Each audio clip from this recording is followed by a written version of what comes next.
like stayed on his head when he made contact with him. Listen, boy, I'm going to get you close so you can wake that kid up and stop that stupid Shukaku because I won't be around for long. However, isn't your power limitless? You should have no trouble with this. Stupid. The seal is dragging back my chakra and weakening me. Our developed jutsu appears to have a time limit before the seal steps in. I get it. Okay, bring me near Gaara. The Kyubi sensed the Shukaku's chakra descending as he ran in his direction. Naruto leapt onto the Tanuki's head as he used his claws to seize the Shukaku. The blonde punched Gaara in the face after using the Kyubi's chakra to push back the sand. Both demons stopped moving when he did that. Shukaku was the first to shout. Damn you. Well, I just got out. The Kyubi appeared to grin before snarling.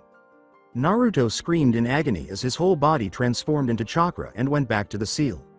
He glanced at Gaara after the pain subsided, until the Shukaku's body crumbled away and turned to sand. They both stood there. In a final assault, both genin leapt at one another. Both of them punched each other. Then they crashed painfully to the ground. Naruto used a little more of the Kyubi's chakra to help him move and possibly fight a little more because he knew his own was almost empty.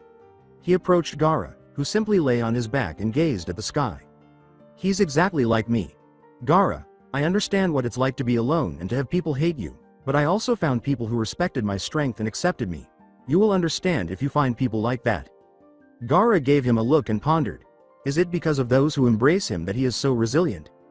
Abruptly, Gaara's siblings materialized at his side.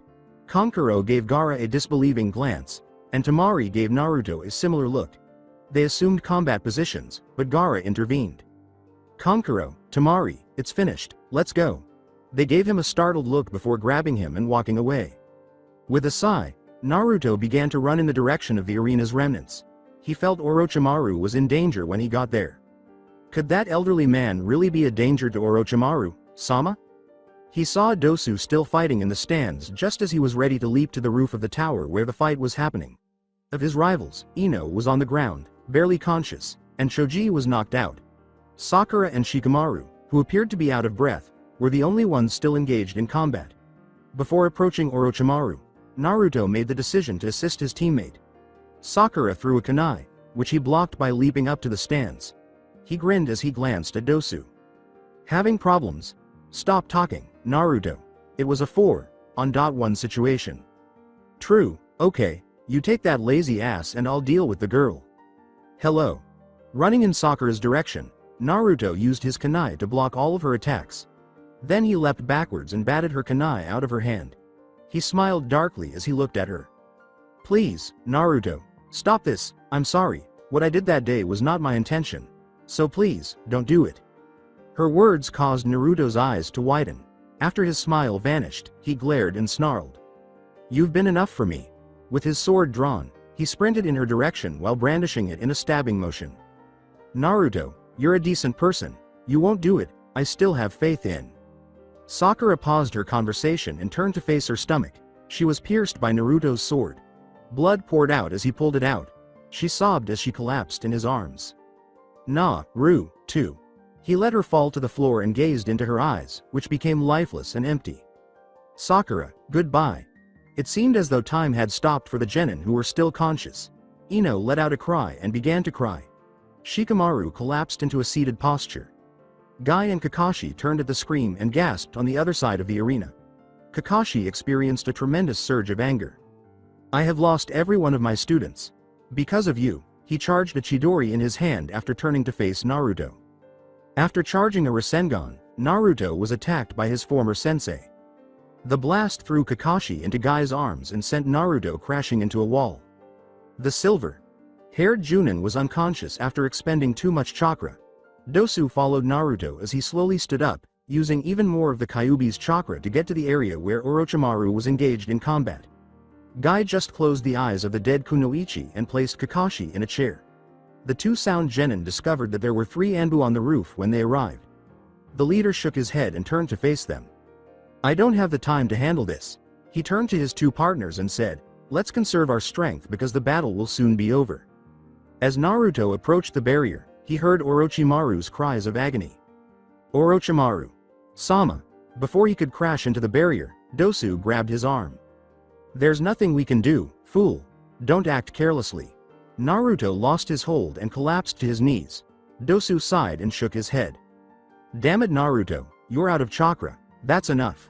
No, I have to assist Orochimaru. Sama. He experienced excruciating pain as he attempted to extract more of the Kyubi's chakra. He screamed in agony and gripped his stomach. Naruto. What's the matter? The blonde attempted to stand but was unsuccessful. Then he heard the voce of the Kyubi. That's enough, boy. Your body can no longer take it. Too much has already been used up. You might die if you continue. Naruto just waited for the barrier to disappear, giving up on using more chakra. He witnessed Sakura, Jirubo, Kimimaro, and Tuya rush in and retrieve the Hokage. As they escaped with him, they leapt out and attacked the Anbu. Dosu seized Naruto and leapt to their feet. Naruto's body ached more at the abrupt movement. Jirubo and Sakura were standing in support of Orochimaru not far ahead. Kimimaro and Tuya were fending off the Anbu. When Naruto attempted to speak to Dosu, he instead coughed up blood. Dosu turned and let out a gasp. Naruto. What on earth is happening? The seal. Dosu saw the seal on Naruto's shirt and, just to be sure, lifted it. He was shocked by what he saw. The area surrounding the seal was bleeding, and Naruto had multiple burns. What on earth is going on? One of the pursuing Anbu interrupted Dosu by kicking him in the face, causing him to lose control of Naruto. Naruto. Hearing him, Tuya, who was nearby, saw her teammate fall. She swiftly veered off course and managed to capture Naruto. As they made their way back to the others, she held him close while observing his expression of pain. Naruto. Are you okay? I'll be alright. Orochimaru turned to face Naruto as they caught up to the group with Dosu. Then, both of them gazed down at Konoha village. The place was in ruins. Irreparable. The buildings and homes were destroyed, the Hokage monuments were demolished, and the dead were strewn all over the streets. Naruto and Orochimaru both chuckled, and they soon burst out laughing at the devastation. The ruins of Konoha were being traversed by two men in black cloaks with red clouds on them. The larger, Shark. Like one appeared startled. His companion was cautiously looking around the debris for indications of the incident. Hello, Itachi. What on earth went wrong? The Sharingan user pointed to a body that was lying a few meters in front of him while maintaining an expressionless face. Kisame gave it a look and snarled. The army of Orochimaru, he, that's intriguing. The boy isn't present. All right, but where is he? He would have brought the boy along if he had known about the snake. So let's go visit Otto for a little while. The shark man grinned evilly.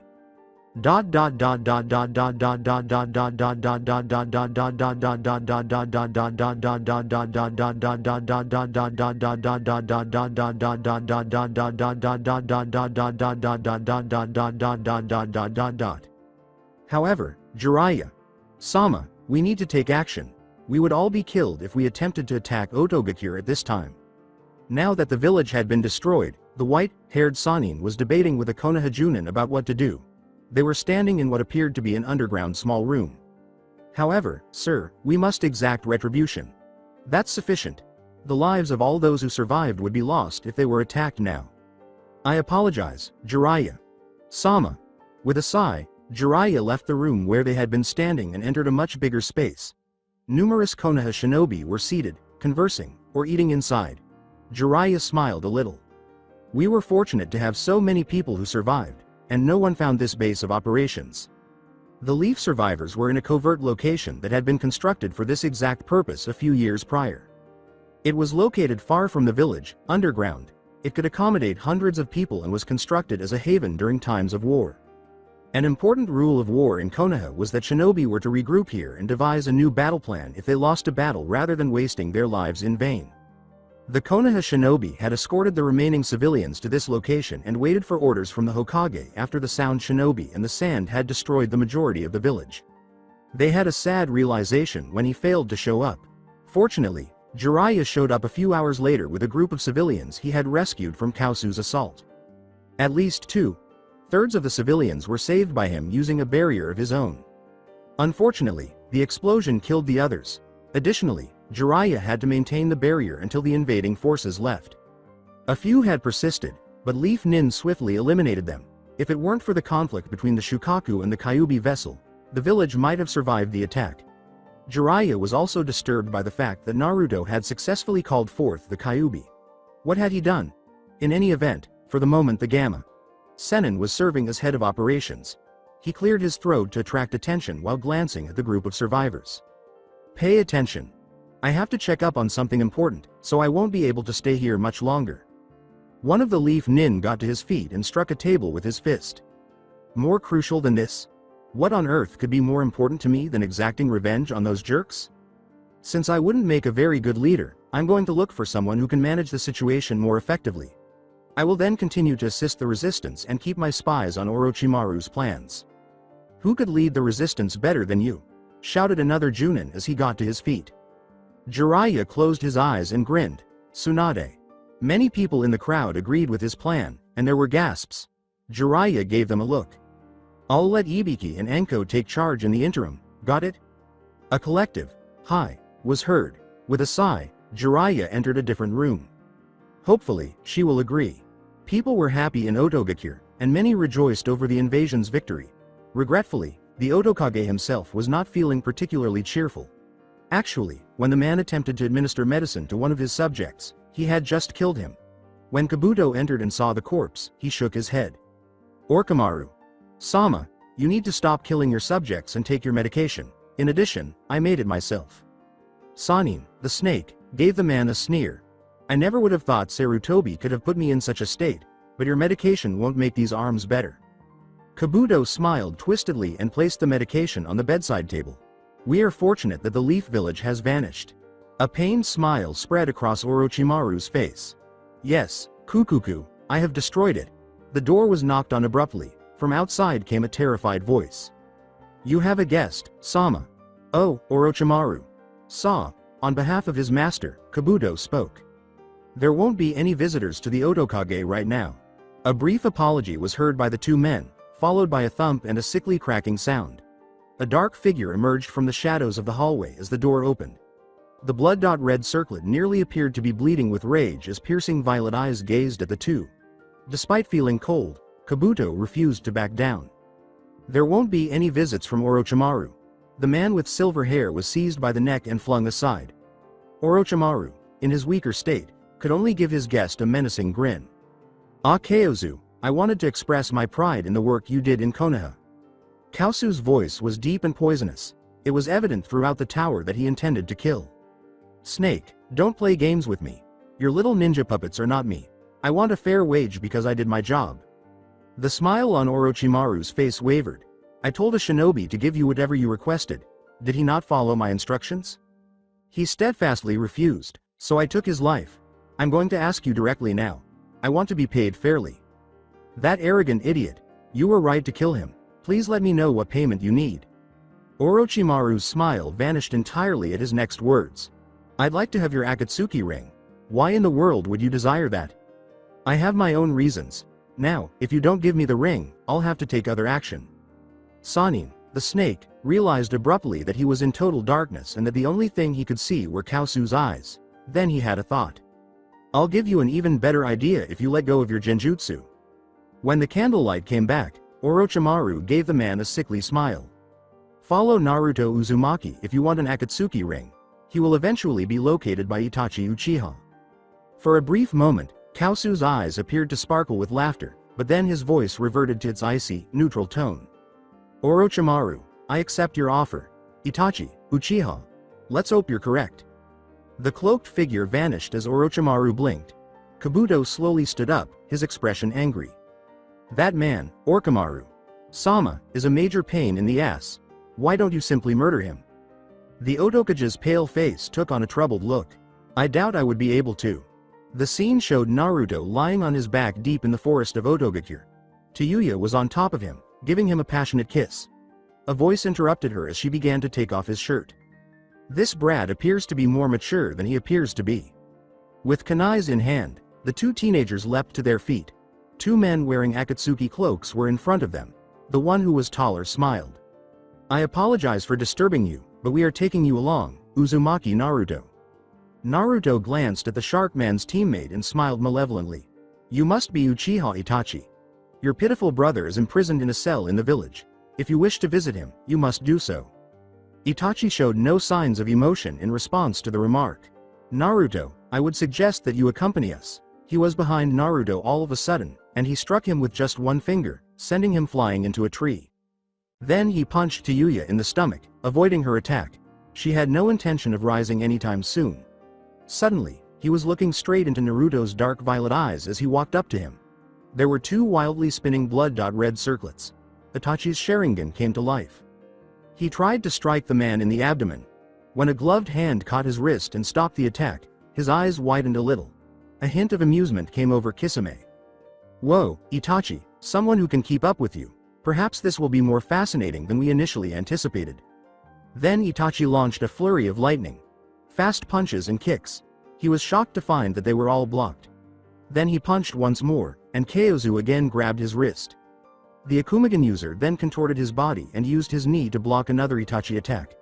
After that, Kyozu kicked a third Bunshin in the stomach. Then, while making hand signals, he flipped into the air and let go of the first Itachi. Dark Chain Jutsu, or Kuro Kusari no Jutsu out of Kaosu's sleeve, a chain of dark fire passed through the stomachs of every Itachi clone, dispelling them.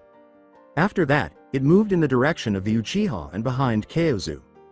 Itachi flipped sideways and had to flee. At last the chain devoured itself and disappeared. Itachi activated his Mangekyo Sharingan as he landed next to his opponent and stared him in the eyes. The sky turned red, and Kaosu's eyes grew wide. Then he became aware that time had stopped and he was in a different dimension. The man in the cloak attempted to move but was unsuccessful.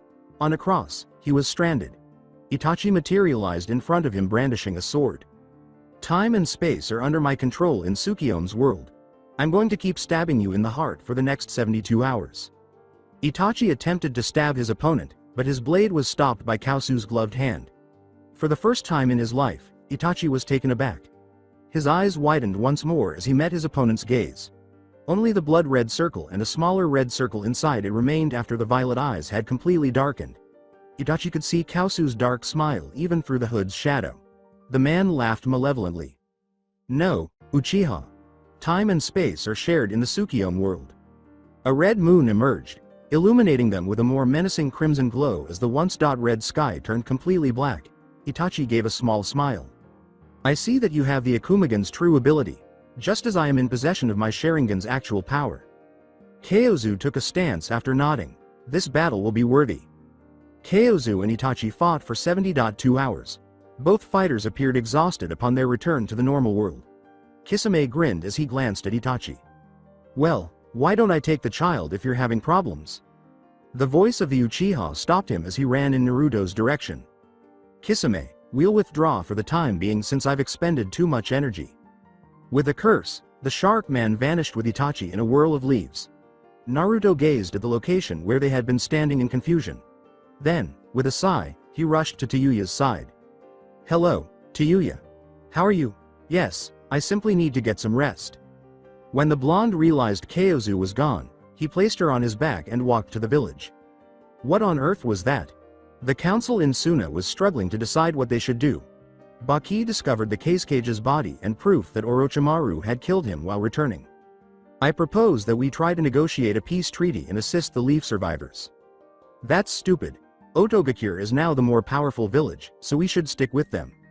"Fool. Remember that they were the ones who killed Kage, Sama." With a sigh, Baki got to his feet. The council halted all conversation and turned to face him. "Listen. The invasion has cost us our Kage as well as numerous other shinobi. We are unable to remain with Otogakure. Konoha isn't active at the moment, though. Therefore, before taking any drastic measures, we need to bolster our forces." Baki is correct, and I agree with him on this issue. The council gradually agreed to the idea of holding off on making the drastic decision and bolstering their forces in the interim. Choosing a new Kage is now another crucial issue.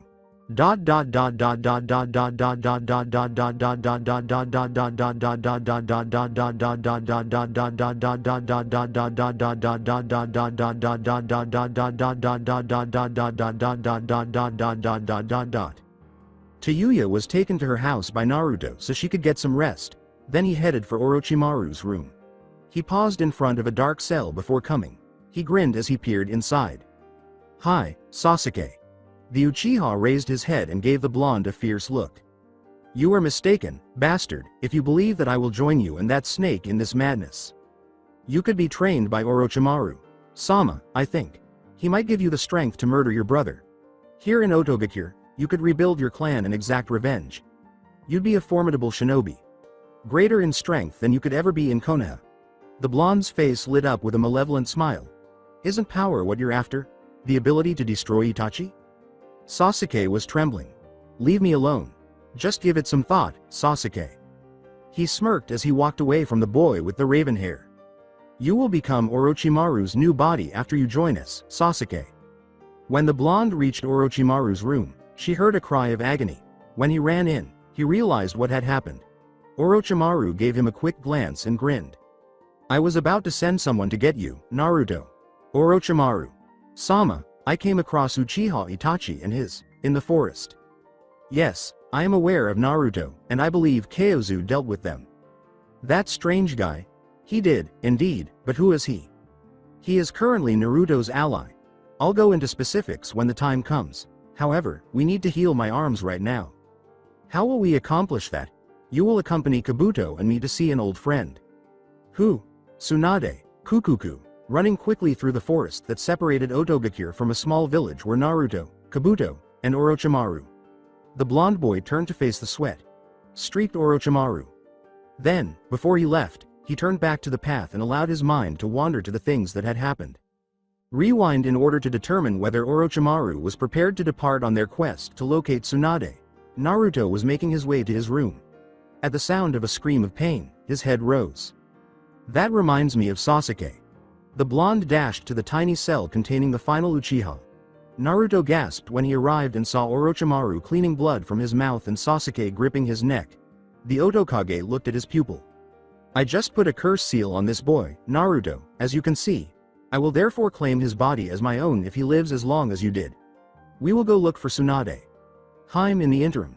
It won't be a total failure if she heals my arms and Sasuke passes away, and vice versa. Naruto grinned. Orochimaru. Sama, hello. It's a smart plan, but it's time for us to leave. Kabuto. San informed us that he would meet us at the main gate after locating Tsunade in a nearby village.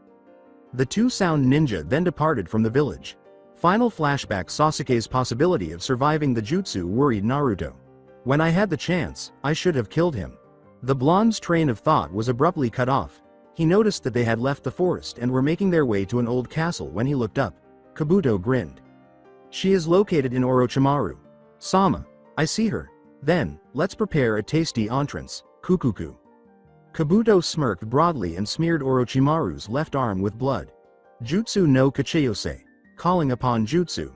All day long, Tsunade felt uneasy. First, when she won every game she played at the casino. Second, when a man she owed money to paid off her debt. And third, when the ancient castle Shizune was admiring was destroyed by a giant snake. She shuddered at the voice that came after the explosion. Kukuku, Tsunade. It's been a long time. Her former teammate was just a few meters away when she slowly turned around. After glancing at the man, Shizune assumed a fighting stance. Tsunade turned to face the man next to Orochimaru. He wore spectacles and had a serious face. Orochimaru, what do you want? You probably came here for more than a simple hello. It's true, Kukuku, I genuinely want you to help me. Like what? Heal my arms. The sight of the black rotting arms caused the Slug Sannin's eyes to widen. How on earth did that occur? When I killed the Sandaime Hokage, I killed Kukuku. Tsunade stepped back, gasping. Her apprentice was trembling. You assaulted Konoha? Yes, but I also destroyed it after that. Shizune let out an incredulous cry. No, you couldn't have. The snake Sannin merely grinned as the black-haired woman ran toward him. Naruto suddenly materialized between Orochimaru and his assailant. The blonde sent the girl back to Tsunade's side after kicking her in the chin. Tsunade intervened to stop her before she could launch another attack. Shizune, that's sufficient. Tsunade. Sama. The blonde woman's eyes widened a little as she gazed at the boy with the blonde hair. That's the kid from Kyubi. She gathered herself quickly and began to turn away. I say no, I'm offering to use a jutsu I made to bring back your lover and your younger brother. Tsunade came to a complete halt. Her eyes widened as she turned back to Orochimaru. Dan and Nawaki. Hello Tsunade. All you need to do is mend my arms so you can be with your loved ones again. Shizune gave Tsunade a look. Tsunade. Sama. You can't really be thinking about this. This is not what my brother would want. Consider the village. Tsunade's face grew serious. Shizune, stop talking. Orochimaru, what would you do if I gave your arms back?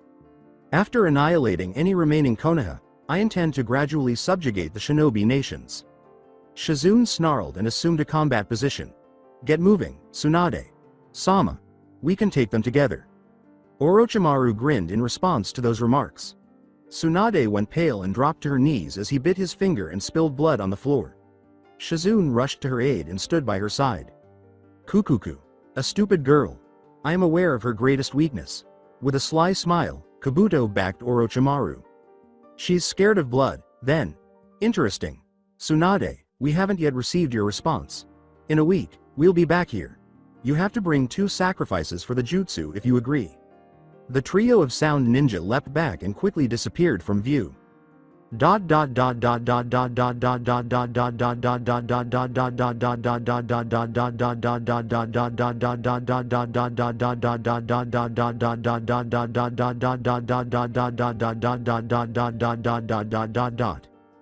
would be an understatement to say that Jiraiya was taken aback by the sight of the destroyed castle and the cries of enormous snakes. He was so shocked that his jaw was hanging at the moment. Well, at least I know she's here. Damn, I came here looking for Tsunade and ended up finding the remnants of a meeting with Orochimaru. Oh my, why were we forced to get involved in this? Arf. Jiraiya let out a sigh. He was accompanied by Team 8, which was sent to assure the mission's success, as the elders put it, and included Kiba, Hinata, Shino, and their Chunin sensei Kurenai. They're going to be against Orochimaru with a lot of help. Jiraiya sighed once more as she turned to face the team. The Aburame child was just plain strange, the Hyuga girl lacked confidence, and the Inuzuka boy was overconfident. Okay, you lazy people. Get things going because we have to locate Tsunade.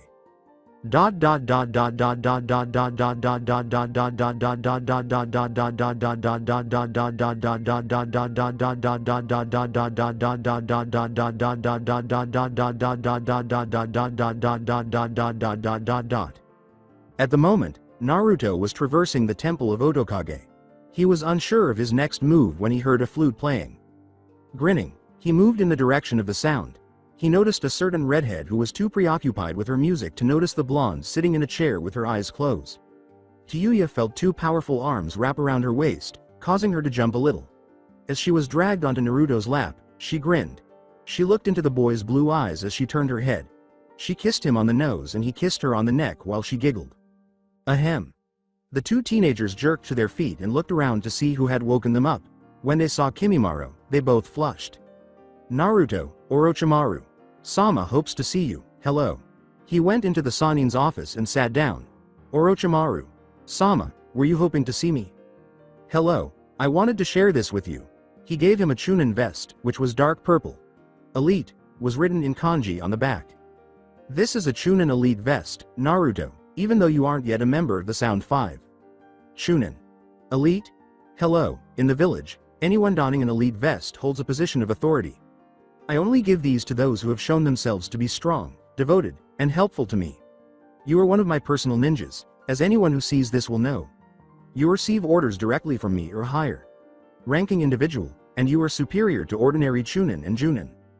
I am essentially at the same level as the Sound 5, then. In a sense, only the most covert missions are carried out by the Sound 5, who also defend me during combat. You would be in charge of a small regiment of soldiers during a war. In a few days, we will be traveling to Tsunade, so get ready. Hello. Orochimaru laughed after Naruto left the room. Kukuku is a strong, devoted, and practical shinobi.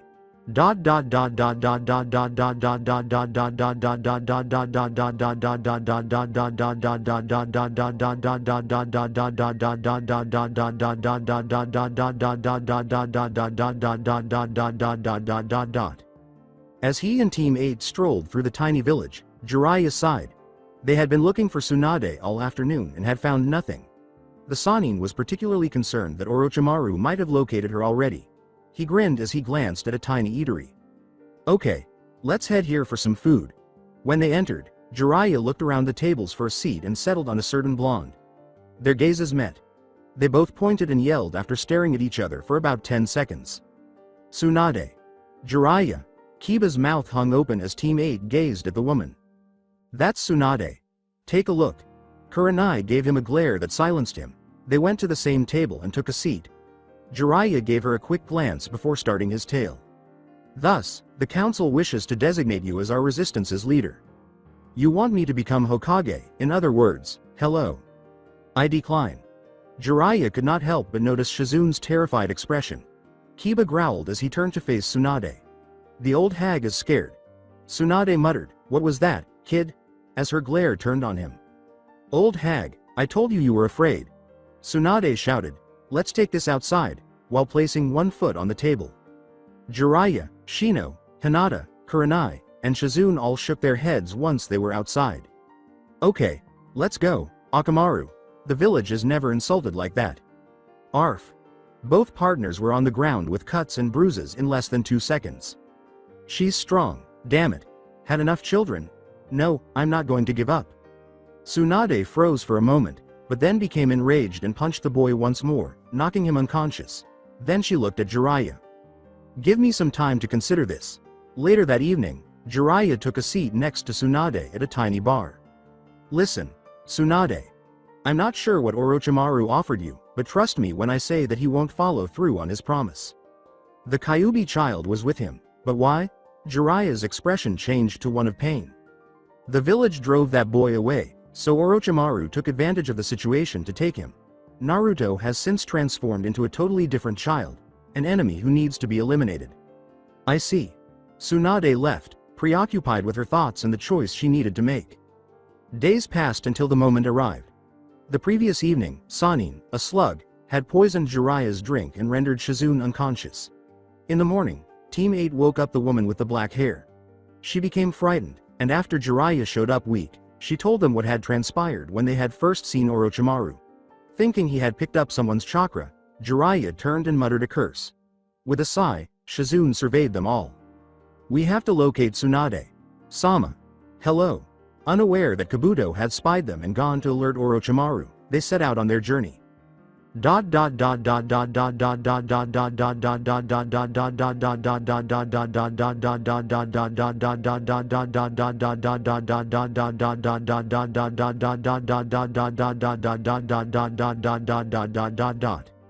Tsunade, what is your response? I'll mend your arms, but you have to swear not to touch the Konoha survivors. As you like. The blonde Sannin charged green chakra into her palms as she approached her former teammate. A kunai landed between them, causing them to leap back just as she was ready to touch his arms. They saw Kabuto when they looked up. Orochimaru stopped smiling. So, Tsunade. Sama, you decided to turn on me, even after I vowed to revive your loved ones and not touch the survivors? I am aware that this is not what they would have desired. I was naive to think you would fulfill your end of the agreement, but those Konoha genin made me think of where I came from. For that reason, Orochimaru, you will die here. Kabuto showed up next to Orochimaru. Some unwanted guests, including another Sannin, are on their way, Orochimaru. Sama. Jiraiya, Kukuku, I propose that we move this battle to a more open space. This place is too small. Okay, then. They dodged Tsunade's lethal blows as they ran a short distance to an open field. Naruto was waiting for them when they got there. Kukuku, Naruto, let Tsunade be handled by Kabuto. When the Konoha nin arrive, I'll need you. Naruto's smile became snarly. Konoha nin, exactly what I wanted to kill. When the Konoha ninja arrived, Kabuto had just recovered from a nervous system attack. Jiraiya glanced at Orochimaru, then at Tsunade. What a reunion, huh? Their arrival surprised Tsunade a little. You all showed up. Kiba grinned. We will not allow our next Hokage to fight by himself. A smile tugged at Tsunade's lips before she turned to face Kabuto. Keep out of this, you guys. Pulling her fist back for a punch, she ran to Kabuto. Kabuto grinned. It's unfortunate because I am now completely recovered. He cut his hand, causing blood to spill into Tsunade's face. The Sannin collapsed to her knees after being paralyzed by terror. After Kabuto kicked her in the stomach, Shizun caught her as the Leaf Genin stared at her in disbelief. Jiraiya tightened his jaw, gave Orochimaru a furious look, and then turned to face the boy beside him. When he saw Naruto wearing Otogakure's elite vest, his eyes widened. A savage smile came to the boy's face. Well, I suppose I can now take them on, Orochimaru, Sama? Kukuku. Go ahead. After taking his blade out of its sheath, the blonde elite assumed his stance. When Jiraiya saw the boy's body covered in curse seal marks, he knew the leaf genin couldn't handle him. Naruto grinned broadly. I haven't felt the power of my curse seal in such a long time. Jiraiya let out a loud curse as he sprinted toward the small group. The genin didn't see him coming because they were too focused on assisting Tsunade. As Naruto's blade swept past him, Shino abruptly felt the large chakra and flung himself aside. Kiba saw the blonde traitor when he turned around. He took a position. Uzumaki. We bring you to justice today for the crimes you committed against our village. Come on, Akamaru. Running in Naruto's direction were Inuzuka and his partner, who had become a clone of him. Gatsuga. After avoiding each attack, Naruto made hand gestures. Kei's Tama. Wind bullet. After Kiba was hit squarely in the chest, Naruto appeared next to his dog and gave it a forceful kick. Naruto quickly dodged Shino's jutsu after sensing a surge of chakra to his left. He dashed over to the bug user and gave him a dropkick to the stomach. Then he turned to Hinata, who was trembling violently. Before she could respond, he appeared behind her and knocked her unconscious with a flash of amusement in his eyes. He let out a loud laugh and leapt aside as Kurenai tried to strike him. Naruto felt a strange plant grow behind him and encircle his body as she made a few hand gestures. With a kunai in her hand, Kurenai came out of the plant. She opened her mouth to attack, but Naruto just smiled. With a puff of smoke, he vanished, and a log took his place. You were very reckless for a Chunin. The Auto Nin materialized behind Kurenai and struck her head with his blade. With a poof, she vanished as well, and Jiraiya, holding a Rasengan charge, took her place. As the ball of energy was forced into his stomach, Naruto screamed out and cursed, but he was unable to flee in time. He appeared to be unconscious as he fell to the ground. With a sigh, Jiraiya turned to face Kurenai, who was caring for her pupils. Kabuto kicked her in the chin just as she was about to thank him. The medic Nin then threw her against a rock after grabbing her by the throat. You're a Junin's weak spot. Perhaps you need a little inspiration. He felt a hand grab his leg just as he was about to stomp Kiba's head. His eyes widened when he saw Tsunade when he looked up. I will not allow you to injure me anymore, Konoha shinobi. He flew into a rock near Orochimaru after she punched him in the face. Gradually, the silver-haired medic ninja rose to stand next to Orochimaru. Oliverimaru. Sama. Should we invite him out? Hey, it's time to get really serious about this. Kabuto made hand gestures and smeared blood on Orochimaru's arm. Jiraiya mumbled, please work, and made his own hand seals while cursing. They all yelled together as Tsunade made hand seals as well. Jutsu no Kachiyose. Jutsu summoning. Smoke filled the field, but it quickly cleared to reveal the three boss summons. Manda, Katsuyu, and Gamabunta. Tsunade shouted, after today, there will be one less Sannin in the world. As the three Sannin looked at one another. Gamabunta snarled. Orochimaru and Manda, then? I suppose I'll assist you with this, Jiraiya. Manda gazed up at Orochimaru with reptilian eyes. Orochimaru, how dare you call me here? 1,000 sacrifices will have to be made for this.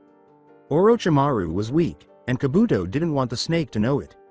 Manda-san, please know that you will receive payment for this. Worm. Who gave you the authority to speak? Unfortunately, Gamabunta brought his blade down above them, ending their argument. With ease, Manda dodged and encircled Katsuyu, who was approaching from behind. When the slug split into numerous slugs and fled, the snake let out a loud curse. Gamabunta spat oil as he turned to face him.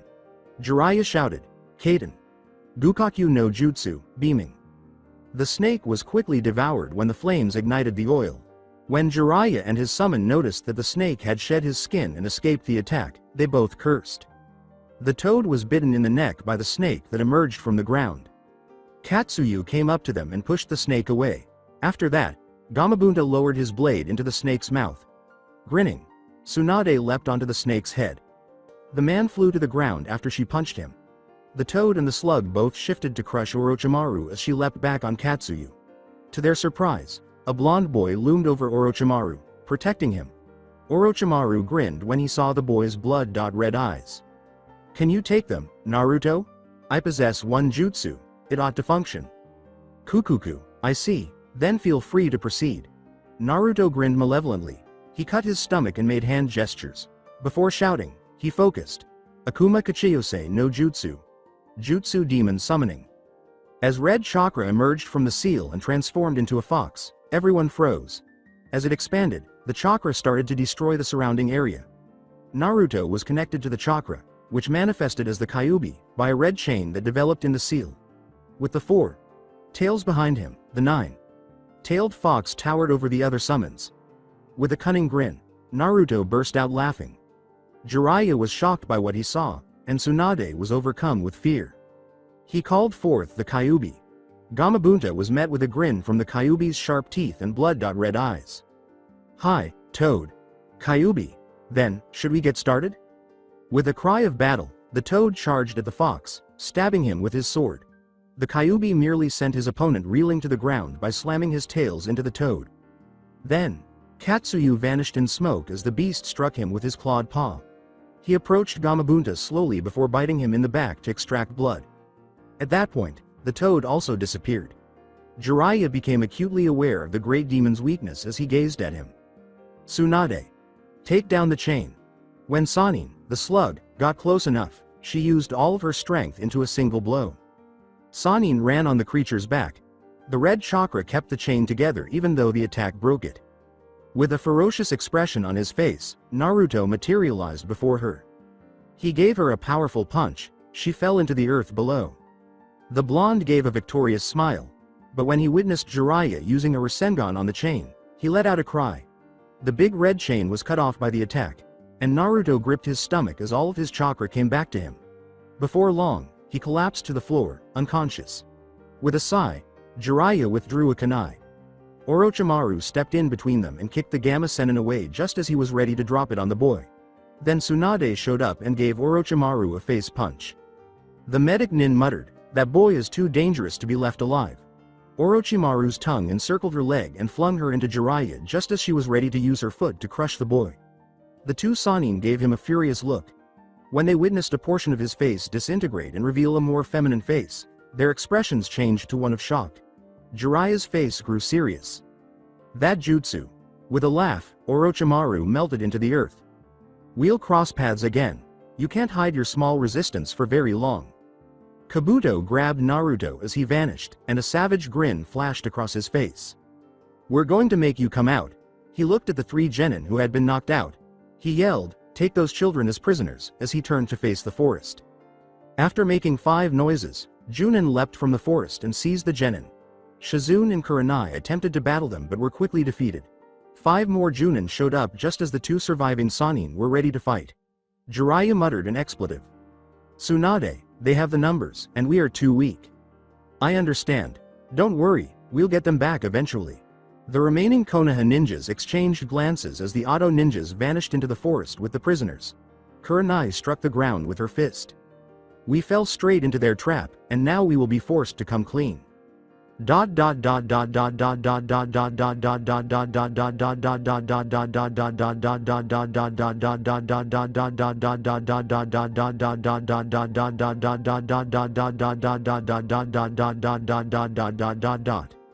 Even though it was nighttime in Suna, there was still unrest. A certain redhead was accompanied by a Chunin. "Gaara. Sama, the council has declared that it will support the Konoha resistance and will not support Otogakure." The boy was surrounded by more Chunin. "I see. Does that mean they oppose me?" "Hello, Gaara. Sama." Anger flashed in the boy's emotionless eyes. "Then launch the assault. Kill anyone who stands in our way." "Hello." On this particular night, the village of Suna was illuminated by a full moon. Apparently oblivious to the late hour, an 18-year-old Chunin was making his way home on foot. When a Sanagakure Chunin appeared in front of him, he resumed his leisurely stroll. "Hey kid, don't you think it's a bit late to leave?" "I apologize, sir. My friends and I attended the Konoha support speech." A devilish smile twisted the Chunin's mouth. "You agree with the council's decision, then? Would you oppose Gaara? In opposition to the next Kazekage? As if the council would ever allow him to hold the position of Kazekage. Anger contorted the Chunin's face. "Then you must be dealt with because you are against Gaara. Sama's will." A kunai was drawn by the Chunin. The boy tried to scream when he saw it, but he was unable to do so because the blade was stuck in his throat. Another body emerged as the dead one hit the floor. After exchanging glances, the 2 shinobi uttered, "For Gaara, Sama." Under the curious gaze of the other council members, one of them hurriedly paced the spacious room. The man gasped when a Chunin appeared and whispered something into his ear. Fearfully, one of the men seated looked up. "Chairman, what's wrong?" The chairman gave him a chilly, irate glare. "Another murder has occurred." He spoke softly, but there was a hint of intense rage in his voice. The council let out a collective gasp, which was quickly followed by cries of confusion and indignation. Behind the chairman, the Chunin slowly drew a kunai from inside his vest and got ready to attack. The chairman quickly spun around, seized the Chunin's hand, and twisted it with a sickening crack before anyone could blink. Everyone turned to watch as the Chunin let out a cry of agony and dropped his weapon. The ninja was pinned against the wall by the chairman after he grabbed him. "Who sent you?" His voice was filled with hate as he spoke. Ignoring the pain in his hand, the Chunin let out a loud laugh. Regarding Kazekage Sama, when he exposed a vest covered in explosive tags, he let out a scream. The chamber erupted in screams as the explosion occurred. One council member was killed and numerous others were hurt when the smoke cleared. There were only his ashes left where the Chunin exploded. The chairman was standing there, unharmed, and one of the unhurt council members' eyes widened in surprise. "Get all the shinobi who are still loyal to me ready and bring them to the main tower," he said, glancing at one of his assassin squad members. "There will be bloodshed tonight. This is a civil war. This is a rebellion.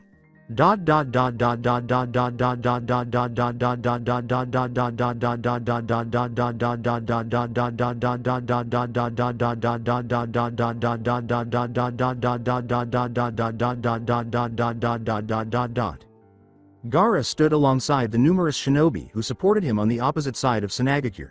Temari was to his right, and Kankuro was to his left. He said, glancing at his siblings. "This is going to be risky. You don't have to fight with me." With a sly grin, Temari answered in a rather menacing tone. "Oh, don't worry, Gaara. Those council jerks must be disciplined." However, Kankuro didn't appear to be as thrilled as his sister. He was hearing a report from one of his men when he let out a startled cry. "That isn't feasible. Are you certain you saw correctly?" The man gave a nod of approval. Gaara asked, glancing at his brother. "What's the matter?" Both the chairman and Koji were compelled to blow themselves up. His sacrifice was deserving of the future of this village. No, not even a scratch was given to the chairman, who was closest to him.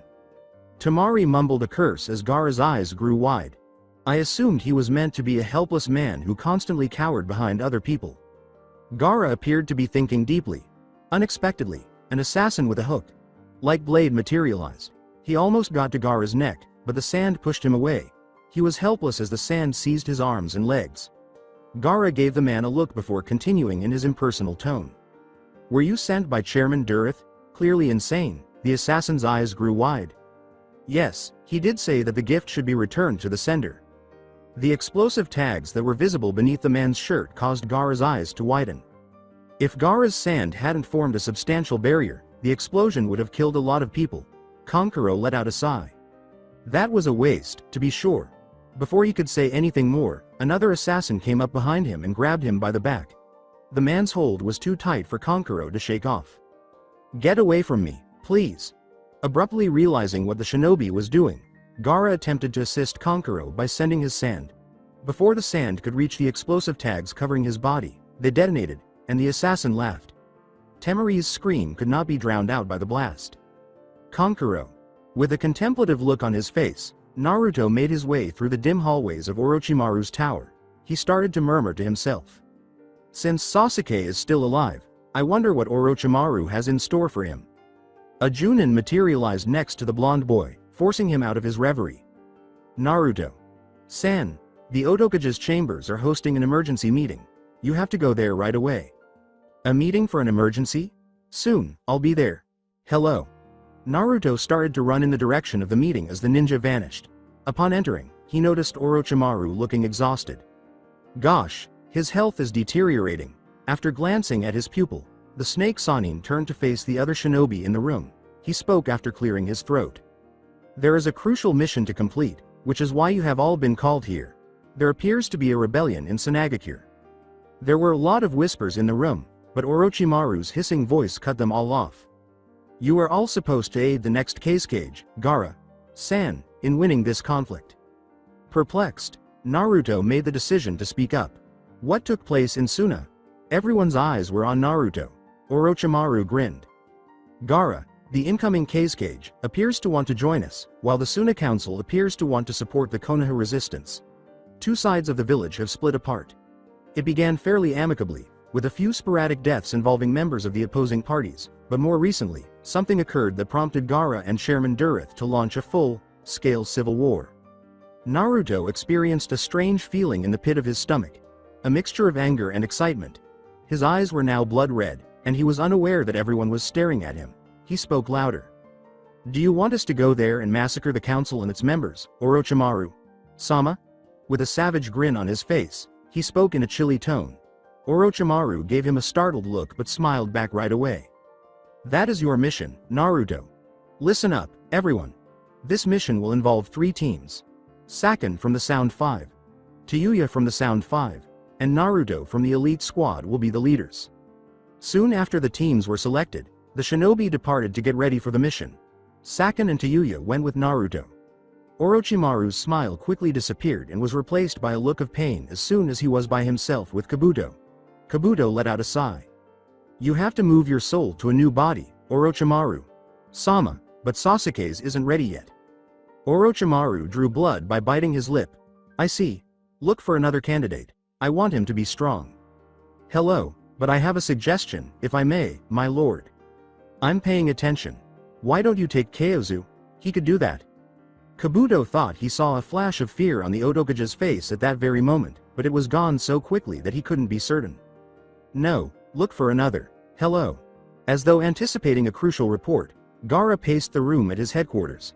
Then the door slowly opened and Temari's streaked face appeared. Gaara's gaze shifted to his sister. "How is he doing? It's still unclear if he will survive or not because of the severe wounds, and even if he does, he will be permanently disfigured."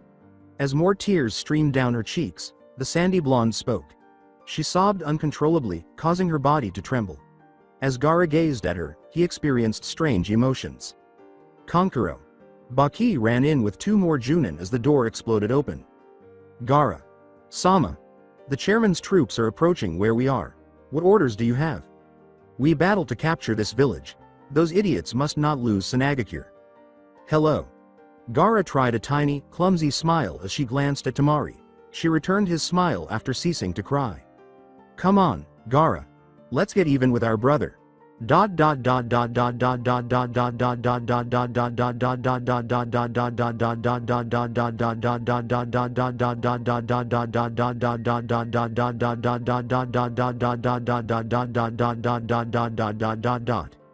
Standing on a balcony in the council tower was Chairman Durith.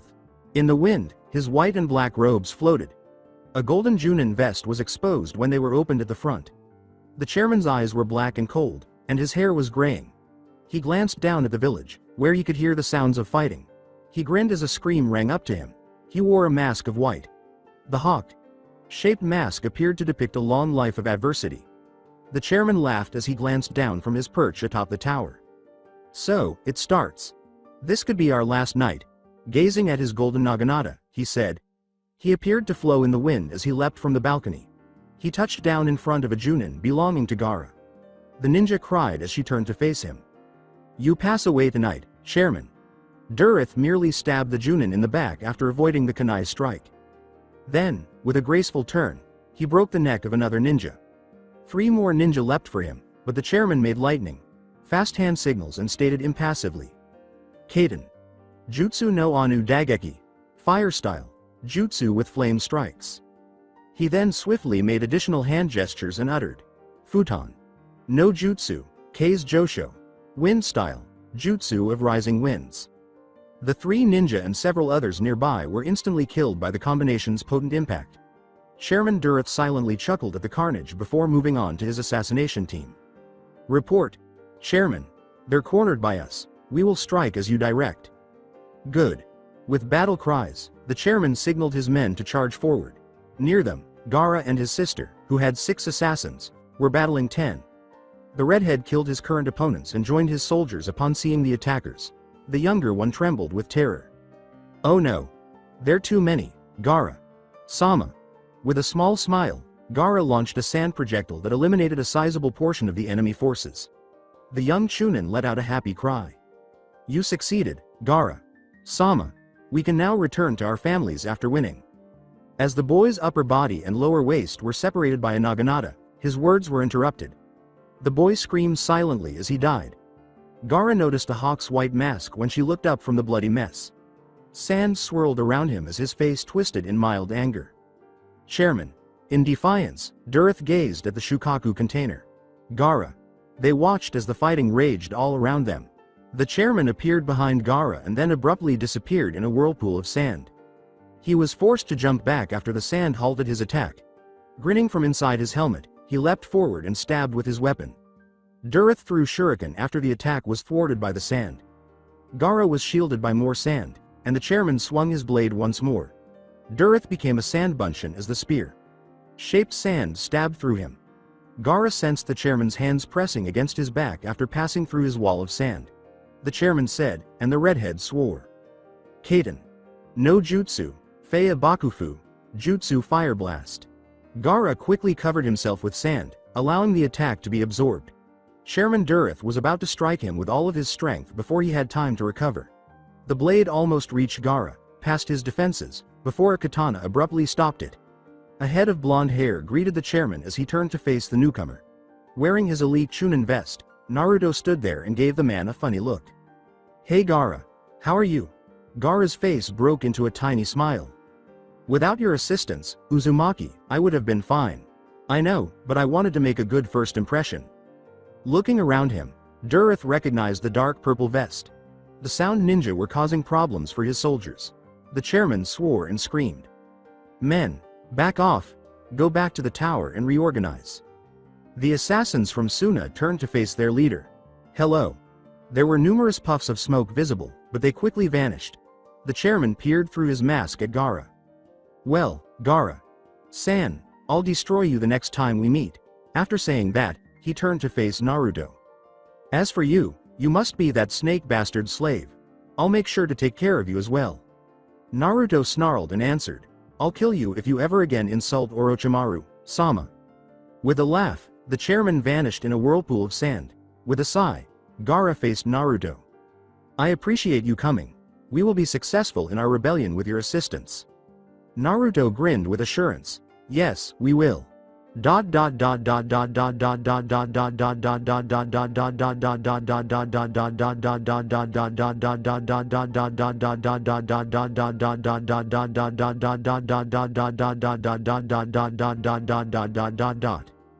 The chairman entered his room in the tower slowly.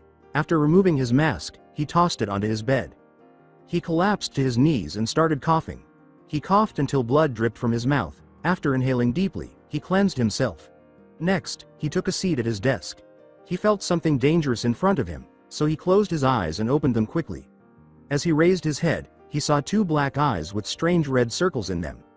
The eyes started to glow a faint red, and the chairman shivered. What do I owe the honor to, Kyozu-sama? The chairman said in a voice that was shaking. I would like you to do me a favor. Kyozu answered in a chilly tone. What is it? You will attack the Shukaku container and his forces tomorrow at midnight with all of your soldiers. Outraged, Durith turned to face the hooded man. However, that is utterly stupid. Many lives would be lost in a full-scale conflict, and Kausu's eyes began to glow redder, a little brighter. Durith gripped his head in excruciating pain. Kyozu spoke on with icy indifference. I'm just using you as a distraction, and I don't give a damn about this little argument. If it keeps those auto ninja here, make it last as long as you like. I understand. We will strike tomorrow at midnight. The fight must go on for as long as possible. Kyozu was gone when Chairman Durith looked up. The chairman laughed and then burst out laughing. At the same time, he coughed up blood from laughter. His eyes glowed a faint red when he opened them. He continued to laugh as he left his room after removing his mask.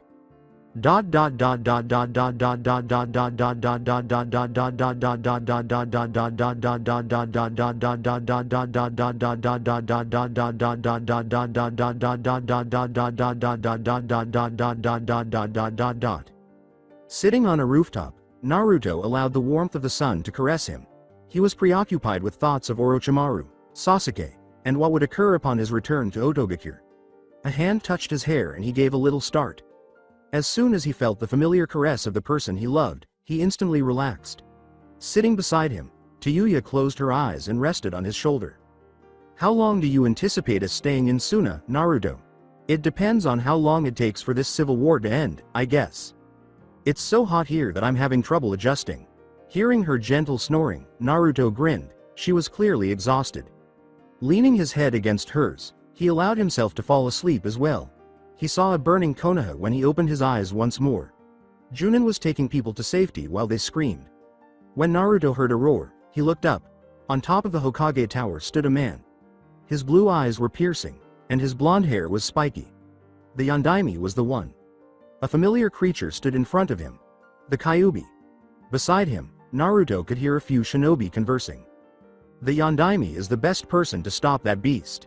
Indeed, he truly is a hero. The Hokage leapt on Gamabunta's head after calling him forth. Beside the Yondaime, Naruto ran and leapt. The fourth gave him an invisible-looking look. Naruto suddenly became aware that he was invisible. Then he noticed something that the accounts of the defeat of the Kyubi never mentioned. A man stood on top of the fox's head. His eyes were all that Naruto could see. Naruto awoke with a start and was drenched in sweat as he saw black eyes and a red glowing circlet. Tuya had a worried look on her face as she looked at him. Naruto, are you all right? It sounded as though you were experiencing a bad dream. Naruto sighed and shook his head. I'm all right. When he saw that the sun was lowering, he paused. He gave the redhead a look. We ought to return quickly to Gaara. Nightfall is almost here. Hello, as long as you're all right. He gave her a smile. I'm all right. Chairman Durith stood atop the Kage's tower once more in the dark sky. He saw all of his forces prepared for combat when he looked down. With a malevolent grin, he produced his golden naginata. He covered his face with his mask and spoke in a voice that his soldiers could hear.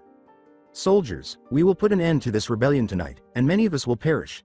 However, we pass away knowing that it was a dignified one. We are ushering in a new era. We are Tsunade's warriors. There were numerous shouts of pride and combat. Beneath his mask, the chairman grinned and exclaimed. Now, attack our adversaries and massacre them all. He vanished in a whirlpool of sand after leaping from the tower.